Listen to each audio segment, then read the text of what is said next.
What we already knew, Barry, that the President of the United States has a particular skill set, that he's identified an illness in Western democracies, but he has no cure for it and seems intent on exploiting it.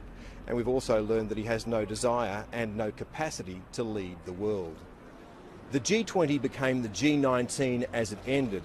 On the Paris Climate Accords, the US was left isolated and friendless. But given that that was always going to happen, a deft president would have found an issue around which he could rally most of the leaders. And he had the perfect one, North Korea's missile tests. So where was the G20 statement condemning North Korea, which would have put pressure on China and Russia?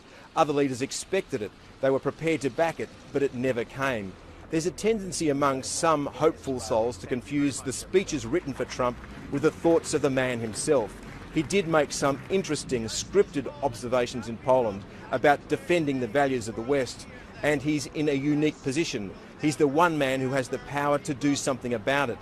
But it's the unscripted Trump that's real, a man who barks out bile in 140 characters, who wastes his precious days as president at war with the West's institutions like the judiciary, independent government agencies and the free press. He was an uneasy, lonely, awkward figure at this gathering, and you got the strong sense that some of the leaders are trying to find the best way to work around him.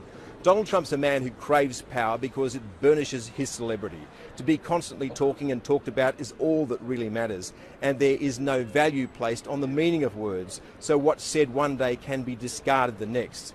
So what did we learn? We learned that Donald Trump has pressed fast forward on the decline of the United States as a global leader. He managed to isolate his nation, to confuse and alienate his allies, and to diminish America. He will cede that power to China and Russia, two authoritarian states that will forge a very different set of rules for the 21st century. Some will cheer the decline of America, but I think we'll miss it when it's gone. And that's the biggest threat to the values of the West, which he claims to hold so dear.